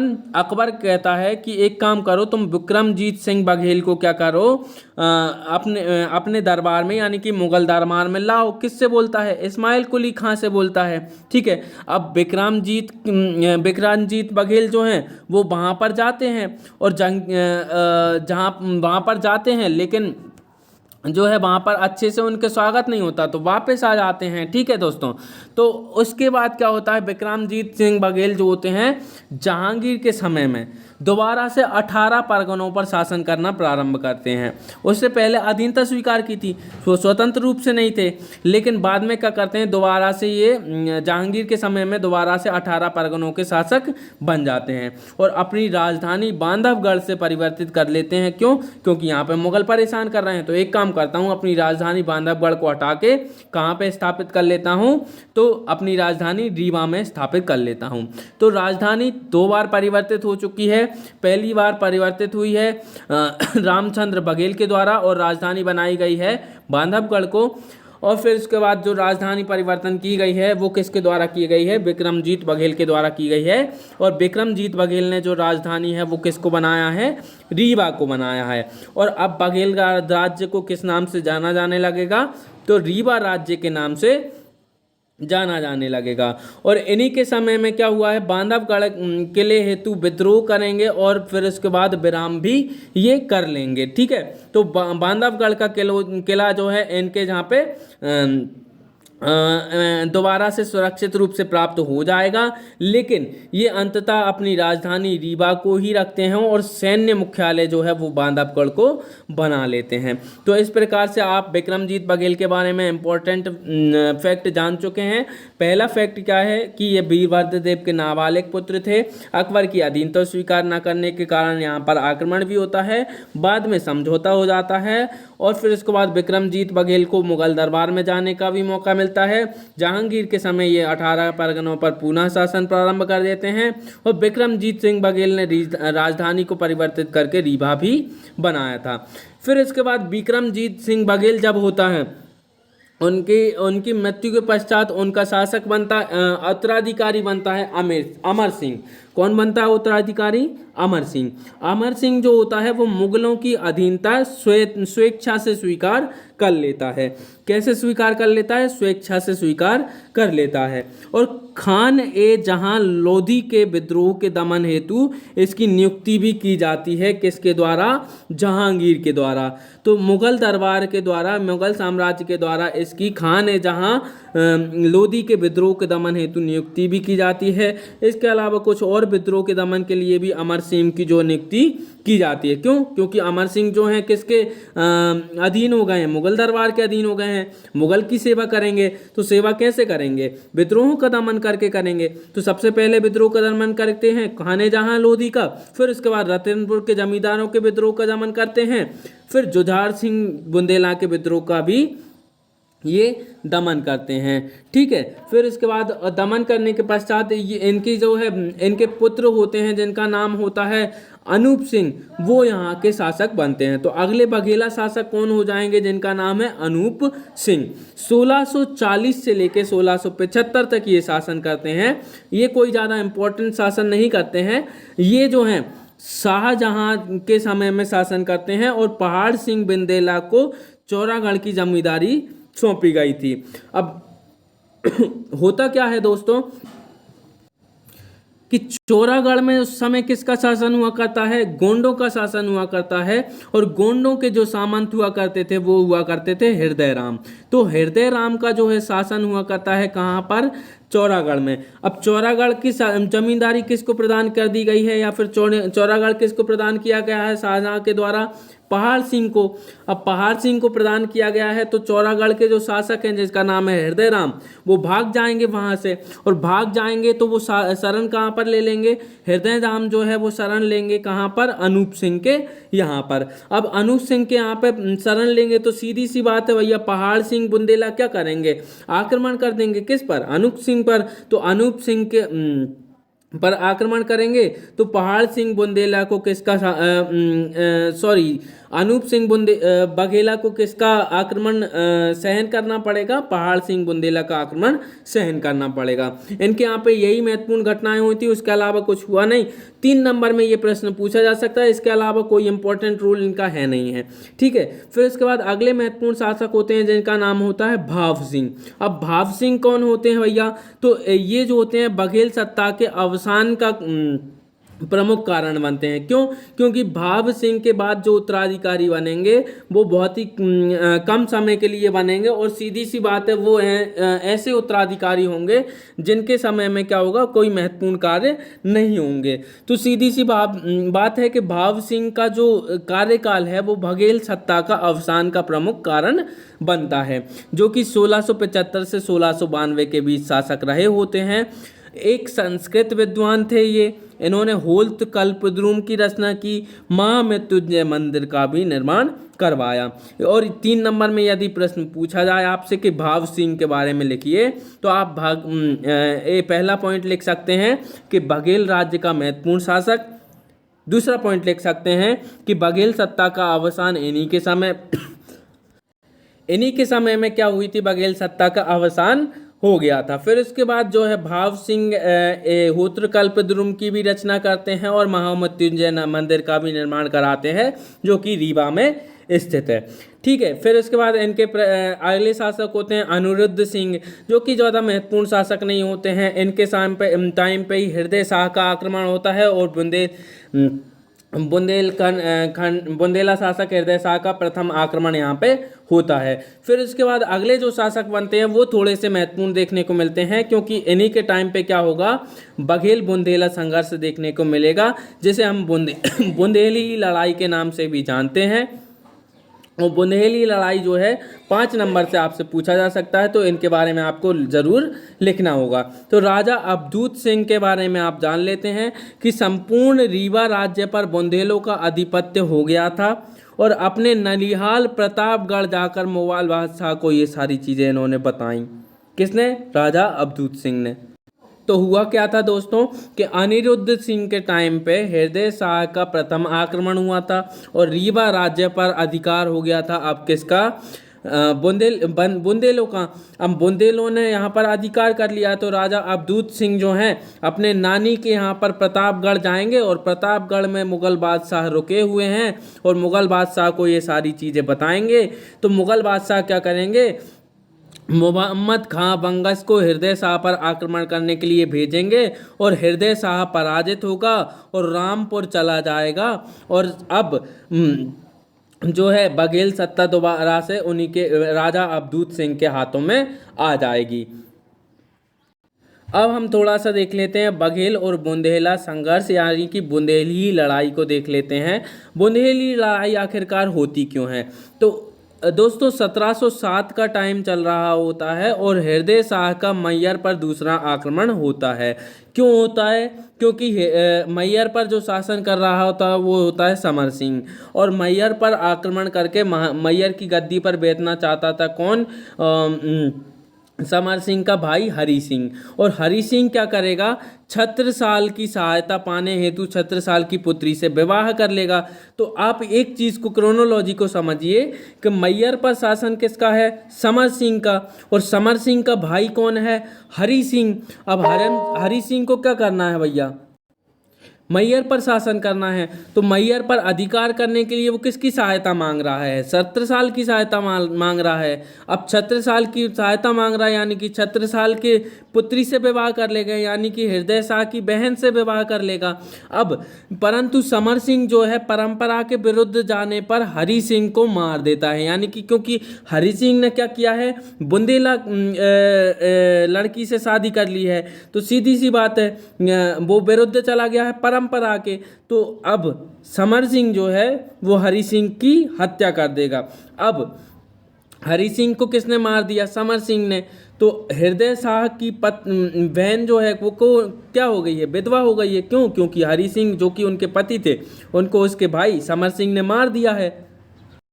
तो यही क्या बन जाता है? बघेल और बुंदेल संघर्ष का कारण बन जाता है। अब हृदय शाह जो है वो 1725 ईस्वी में समर सिंह को मारकर पश्चिमी रीवा राज्य पर अधिकार कर लेते हैं। ठीक है। और 1726 में अब रीवा राज्य पर अधिकार करने के बाद भी वो रुकते नहीं हैं। वो क्या करते हैं? रीवा राज्य पर आक्रमण कर संपूर्ण क्षेत्र पर विजय प्राप्त कर लेते हैं, और विजय स्मृति में रीवा के निकट सरपनाह में बुंदेलाह दरवाजे का भी निर्माण करवाते हैं। देखो दोस्तों, अपनी बहन के लिए कितना ज़्यादा करने वाले थे हृदय शाह। ठीक है दोस्तों, तो हृदय शाह ने क्या किया, समर सिंह को भी पराजित किया और रीवा पर भी अधिकार कर लिया, जिसे और जिस उपलब्धियों में उन्होंने क्या बनवाया, बुंदेलाह दरवाज़ा बनवाया, जिसे कालांतर में रघुराज सिंह, जो कि बघेल संघर्ष से चिढ़ता था, वो क्या करेगा, 1854 में गिरवा देगा। ठीक है दोस्तों, फिर उसके बाद जब बुंदेली लड़ाई समाप्त हो जाएगी, यानी कि बुंदेला क्षेत्र का यहाँ पर शासन रहेगा, तो अब अगले जो शासक बनेंगे वो कौन बनेंगे बघेल के, वो बनेंगे राजा अजीत सिंह। राजा अजीत सिंह जो है वो यहाँ के महत्वपूर्ण शासक बनेंगे, और इन यहाँ के शासक बनते टाइम पे इनके यहाँ पे महत्वपूर्ण घटना क्या होगी कि बांदा के नवाब अली बहादुर का आक्रमण इन्हीं के टाइम पे होगा, क्योंकि इनका जो क्षेत्र है बहुत सारा सिमट गया है और रीवा राज्य का क्षेत्र थोड़ा सा हृदय शाह के कब्जे में आ गया है, लेकिन बाद में अजीत सिंह ने थोड़ा सा वहाँ पर कब्जा कर लिया और वहीं पर शासन कर रहे हैं। और अब मराठों ने भी यहाँ पर सोहागपुर चांदिया पर आधिपत्य कर लिया है। ठीक है, अब उसके बाद इनका अच्छा, नवाब अली बहादुर का आक्रमण जो हुआ था ना, उसके पीछे एक कहानी है, बांदा के संघर्ष की कहानी, यानी कि बांदा के साथ जो संघर्ष हुआ था वो कैसे देखा जाए। तो अब देखो, बांदा के साथ जब संघर्ष प्रारंभ हुआ था ना, तो इसमें प्रथम युद्ध हुआ था, फिर उसके बाद क्या हुआ था, दो दल बने थे और द्वितीय युद्ध भी यहाँ पर हुआ था। तो बांदा से अजीत सिंह के समय में संघर्ष हुआ था और प्रथम युद्ध हुआ था। प्रथम युद्ध कैसे हुआ था कि नवाब अली बहादुर, जो कि बांदा के शासक हुआ करते थे या सामंत हुआ करते थे, उन्होंने समस्त बुंदेलखंड पर आक्रमण किया और बुंदेलखंड पर अधिकार प्राप्त कर लिया था। अब उनका क्षेत्र आगे का विस्तार कहाँ आता, तो बघेलखंड क्षेत्र में आता, सीधी सी बात है। तो अब बघेलखंड क्षेत्र में उनका जो है आक्रमण हुआ और रीवा पर आक्रमण करने हेतु 1796 में नायक जसवंत राय को भेजा गया। किसको भेजा गया, नायक जसवंत राय को भेजा गया। किसके द्वारा, नवाब अली बहादुर के द्वारा भेजा गया। अब रीवा पर आक्रमण करेंगे, जसवंत शाह नायक करेंगे। ठीक है, जसवंत नायक, और युद्ध होगा नेकराई का युद्ध। किसका युद्ध होगा, नेकराई का युद्ध, जिसमें कौन मारा जाएगा, नायक जसवंत सिंह या फिर जसवंत राय मारा जाएगा। कैसे मारा जाएगा, तो एक कहानी सुनिए दोस्तों कि बघेलखंड के जो शासक थे, जिनका नाम था राजा अजीत सिंह, वो डर गए थे और क्या कर ली थी इन्होंने, छुप कर बैठ गए थे। ठीक है, तो ये क्या करना चाह रहे थे भैया कि राजा अजीत सिंह जो है नायक के समक्ष जो है चौथ कबूल करने का जो है न्योता देने वाले थे, यानी कि पेशकश करने वाले थे कि नायक जसवंत राय जब हमारे यहाँ पे आक्रमण करने को आएगा तो हम क्या करेंगे, चौथ का उन्हें क्या करेंगे, न्योता प्रस्तुत करेंगे और वो मान जाएंगे तो हम क्या करेंगे भैया, उनकी अधीनता स्वीकार कर लेंगे और लड़ाई का मुंह हमें नहीं देखना पड़ेगा। लेकिन फिर होता क्या है कि उन्हीं की एक रानी होती है जिनका नाम होता है चंदेलिन रानी कुंदन कुंवरी। क्या नाम होता है, कुंदन कुंवरी। वो क्या होती हैं, बहुत ज़्यादा क्रुद्ध हो जाती हैं। अब कुंदन कुंवरी बहुत ज़्यादा क्रुद्ध हो गई हैं और वे क्या बोलती हैं कि सभी सरदार प्रतिज्ञा पूर्वक तलवार पकड़कर नायक से युद्ध करें या फिर जनानी पोशाक पहनकर घर में बैठें और मैं स्वयं युद्ध करूंगी। सोचो दोस्तों कि चंदेलिन रानी कुंदन कुंवरी ने क्या बोला अजीत सिंह से कि सभी सरदार प्रतिज्ञा पूर्वक तलवार पकड़कर नायक से युद्ध करें या फिर जनानी पोशाक पहनकर घर में बैठें और मैं युद्ध स्वयं करूंगी। तो अब चंदेलिन रानी की इस बात को सुनकर सभी रीवा राज्य के समस्त सरदार एकत्र हो गए और नायक के विरुद्ध युद्ध हेतु तत्पर हो गए। पूरे के पूरे सरदार जो हैं वो एक छत्र होकर युद्ध करेंगे। अब किससे? जसवंत नायक राय से युद्ध करेंगे। तो युद्ध कैसे करेंगे दोस्तों? तो सीधी सी बात है, युद्ध करने के लिए दल बनाने पड़ेंगे, कुछ सेना स्थापित करनी पड़ेगी। तो अब क्या किया गया कि दो दल बनाए गए। एक बनाया गया बघेल सरदारों का दल और दूसरा बनाया गया कलचूरी, परिहार, सिकरवार और मुसलमानों का दल। और बघेल जो दल बनाया गया था, बघेल सरदारों का जो दल बनाया गया था, उनके जो सेनापति थे उनका नाम था तेंदुन ठाकर गजरूप सिंह। और दूसरा जो दल बनाया गया था उनके साथ जो सेनापति बनाया गया वो बनाया गया कलंदर सिंह कलचूरी को। ठीक है दोस्तों, तो ये दो दल बने और दोनों दल बने तो इन्होंने दोनों दल ने क्या किया? जसवंत राय को पूरी तरीके से पराजित किया और क्या किया? जैन सेनापति मीबल बांदा की तरफ से भी माफ़ कीजिएगा दोस्तों, इन दोनों ने क्या किया? दोनों दलों ने जसवंत राय को बुरी तरीके से पराजित किया और विजय प्राप्त कर ली। अब होगा दूसरा युद्ध। दूसरा युद्ध कब होगा दोस्तों? तो ये होगा 1798 ईस्वी में। अब पूना अली बहादुर द्वारा आक्रमण किया जाता है अपने सेनापति हिम्मत बहादुर गोसाई के नेतृत्व में। किसके नेतृत्व में? हिम्मत बहादुर गोसाई के नेतृत्व में। अब अजीत सिंह क्या करता है? संधि का प्रस्ताव रखता है किसके सामने? नवाब अली बहादुर के सामने। लेकिन तो अजीत सिंह क्या करते हैं? युद्ध की स्थिति में नहीं होते हैं, इसलिए संधि का प्रस्ताव रखते हैं। अब संधि का प्रस्ताव रखते हैं और अपने पुत्र के द्वारा माफ़ कीजिएगा, कलंदर सिंह कलचूरी के माध्यम से अली बहादुर को एक पत्र लिखते हैं। और पत्र के माध्यम से जब अली बहादुर मान जाते हैं तो वो अली बहादुर जो हैं चौथ को भी माफ़ कर देते हैं, परंतु युद्ध के खर्च के रूप में 1 लाख रुपए की मांग करते हैं। अब 1 लाख रुपए की मांग की गई है किसके द्वारा? अली बहादुर के द्वारा। लेकिन वो पूर्ति कौन नहीं कर पा रहा है? अजीत सिंह नहीं कर पा रहा है। तो अजीत सिंह क्या करेगा? मांडा के राजा ईश्वर सिंह की सहायता से 1 लाख रुपए का हर्जाना देकर इस संधि को पूर्ण करवा लेगा। तो इस प्रकार से अजीत सिंह ने क्या किया? बांदा से संघर्ष समाप्त कर लिया। तो ये था बघेल और बांदा का संघर्ष दोस्तों। ठीक है, ये आपको अच्छी तरीके से कहानी के रूप में समझ में आ गया। फिर उसके बाद अगला जो शासक बनता है वो बनता है जय सिंह। ये जो शासक होते हैं कौन से नंबर के शासक हैं दोस्तों? 20वें नंबर के शासक होते हैं। यहाँ पर नंबरिंग थोड़ी सी गलत हो गई है, ये 20वें नंबर के शासक होते हैं, तो ये आप याद रखिएगा। और 1812 में करीम खां के नेतृत्व में पिंडारियों के द्वारा इनके क्षेत्र पर आक्रमण होता है और पिंडारियों के दमन हेतु अंग्रेजों के साथ ये संधि भी करते हैं। क्यों? क्योंकि अब भैया दोस्त हुआ क्या है कि पिंडारियों ने यहाँ पर आक्रमण किया है करीम खां के नेतृत्व में 1812 में। अब पिंडारियों का दमन कौन कर सकता है? आपको पता है मॉडर्न हिस्ट्री में जब आप पढ़ते हो तो पिंडारियों का दमन कौन करता है? हेस्टिंग करता है, लॉर्ड हेस्टिंग करता है। तो अब लॉर्ड हेस्टिंग से जो है वो संधि कर लेगा। कौन कर लेंगे भैया?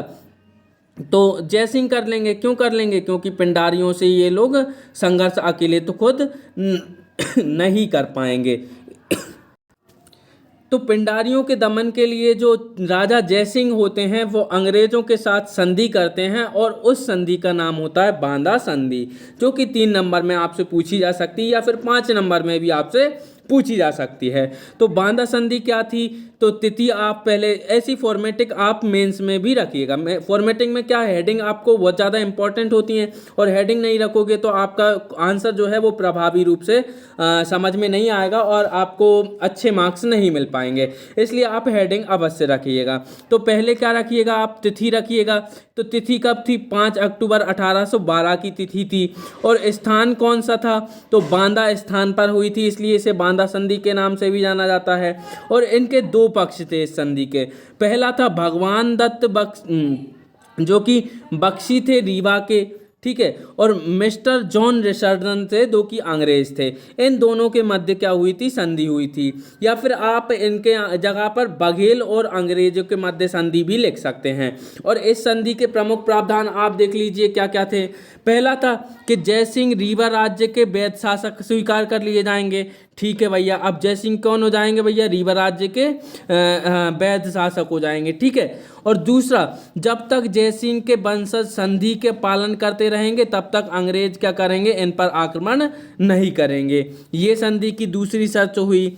फिर इसके बाद तीसरी शर्त क्या थी कि रीवा कंपनी को जरूरत पड़ने पर सैन्य सहायता देगी, यानी कि अंग्रेजों को सैन्य सहायता कौन देगी, रीवा राज्य देगी। क्यों देगी, जरूरत पड़ेगी तब देगी। ठीक है, फिर उसके बाद ये सारी चीज़ें जो हैं शर्तें स्वीकार कर ली गई तो बांदा की संधि जो है प्रभावी हो गई। और बांदा की संधि जैसे ही प्रभावी हुई तो पिंडारियों के आक्रमण का दमन कर लिया गया, किसके द्वारा, अंग्रेजों के द्वारा। और जयसिंह को जो है इसका लाभ भी मिला। अब जयसिंह के बाद इनके उत्तराधिकारी बनेंगे ज्येष्ठ पुत्र, जिनका नाम होगा विश्वनाथ सिंह। क्या नाम होगा, विश्वनाथ सिंह, जो कि 21वें नंबर के शासक बनेंगे। और विश्वनाथ सिंह जो है वास्तविक सत्ता ब्रिटिश इंडिया के हाथों में सौंप देंगे और एक अंग्रेजी रेजिडेंट इनके यहाँ पर स्थापित हो जाएगी, जो कि किसके द्वारा नियुक्त की जाती है, रिचर्डसन के द्वारा नियुक्त की जाती है। ठीक है दोस्तों, तो अब रिचर्डसन के द्वारा यहाँ पर अंग्रेजी रेसिडेंट की स्थापना की गई है और विश्वनाथ सिंह पूरी तरह से अंग्रेजों के अधीन हो गए हैं। लेकिन विश्वनाथ सिंह के पश्चात एक महत्वपूर्ण शासक आते हैं, जो आते हैं रघुराज सिंह। दोस्तों, रघुराज सिंह के बाद का जो वीडियो है वो आप अगले पार्ट में देखेंगे, क्योंकि ये जो पार्ट है बहुत ज़्यादा बड़ा हो जाएगा और आपको बोरिंग लगने लगेगा। तो रघुराज सिंह के बाद आपके जो महत्वपूर्ण शासक हैं, जैसे कि वेंकट रमन सिंह हो गया, फिर उसके बाद राज्य प्रतिनिधि काल हो गया, महाराजा गुलाब सिंह हो गया, या फिर महाराजा गुलाब सिंह के सुधार कार्य हो गए, और महाराजा मातंड सिंह दूदेव हो गया। और उसके अलावा बघेल राज्य के अंतर्गत अन्य महत्वपूर्ण शासक हो गए, या फिर बघेल राज्य की प्रशासनिक व्यवस्था हो गई। ये सारे जो पॉइंट हैं या फिर ये सारे जो टॉपिक हैं वो अगली वीडियो में आपके कवर किए जाएंगे। इस वीडियो को लंबा ना करने की वजह से इस वीडियो में इतना ही कवर किया जा रहा है। तो थैंक यू दोस्तों। इस वीडियो को अगर पसंद आई हो तो लाइक कीजिए, शेयर कीजिए, सब्सक्राइब ज़रूर कीजिए, और बहुत बहुत धन्यवाद आपका।